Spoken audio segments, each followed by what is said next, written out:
2021 সালে মার্কানায় ফাইনালে নেইমারের উপস্থিতিতেই তাদের হারিয়ে শিরোপা নিয়ে গেছে চিরপ্রতিদ্বন্দ্বী আর্জেন্টিনা। এবার অন্তত সেই প্রতিশোধটা নেওয়ার প্রহর গুনছিল নেইমার। ভক্ত সমর্থকরাও তেমনটি আশা করেছিলেন, কিন্তু ঘোষিত ব্রাজিলের কোপা আমেরিকা দলে 32 বছর বয়সী এই ফরওয়ার্ডের নাম না থাকায় হতাশায় ডুবেছে নেইমার ভক্তরা। ইনজুরির কারণে ব্রাজিলের কোপা আমেরিকা দলে জায়গা হয়নি নেইমারের।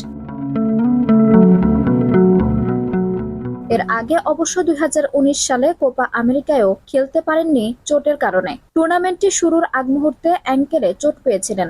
ব্রাজিল সেবার ট্রফি জিতলেও নেইমারের নামের পাশে কিন্তু মহাদেশীয় শ্রেষ্ঠত্বের এই শিরোপা নেই। অথচ ব্রাজিলের জার্সিতে তার অভিষেক 2010 সালে। ব্রাজিলের হয়ে সর্বোচ্চ গোলদাতাও নেইমারই। এমনকি ব্রাজিল জাতীয় দলের সবচেয়ে গুরুত্বপূর্ণ খেলোয়াড়ও নেইমার একথা প্রমাণিত।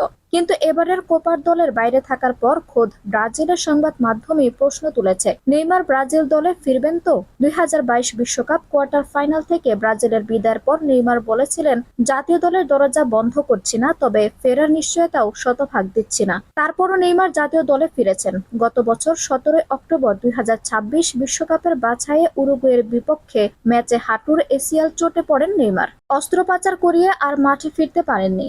গত বছর ডিসেম্বরে ব্রাজিল জাতীয় দলের চিকিৎসক রদ্রিগো লাজমার কোপা আমেরিকায় নেইমারের খেলার সম্ভাবনা নাকচ করে দিয়ে বলেছিলেন, এবছর আগস্টে মাঠে ফিরতে পারেননি তিনি। এর মধ্যে গত ফেব্রুয়ারিতে নেইমার তার ক্লাব অল হিলালে ফিরেও গেছেন। পুরোপুরি ফিটনেস ফিরতে চেষ্টাও চালাচ্ছেন সেখানে। তবে ব্রাজিল জাতীয় দলের মেডিকেল টিমের বরাত দিয়ে দেশটির সংবাদ মাধ্যম ও গ্লোবো গত পরশু জানিয়েছে, নেইমারের মাঠে ফিরতে 6 মাস থেকে 1 বছর সময় লাগতে পারে। তার মানে নেইমার ঠিক কবে মাঠে ফিরতে পারবেন সেটি এখনো নিশ্চিত নয়।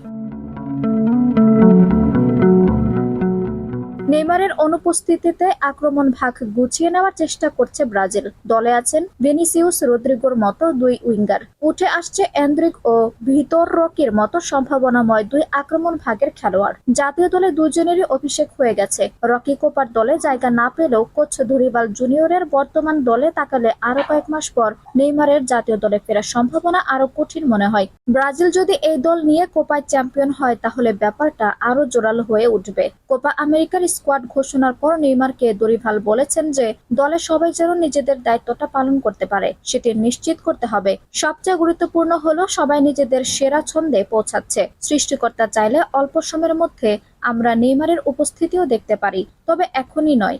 এখন সেই সম্ভাবনা নেই, পরিবর্তন হতে পারে। তবে তত্ত্বগতভাবে এই দলটাই কোপা আমেরিকায় খেলবে। দরিভালের কথায় অন্তত এতটুকু নিশ্চিত হওয়া গেছে যে কোপা শেষ হওয়ার আগে নেইমারের ব্রাজিল দলে ফেরার সম্ভাবনা নেই বললেই চলে। আঞ্জুম হক আরবি, টাইম নিউজ ডেস্ক।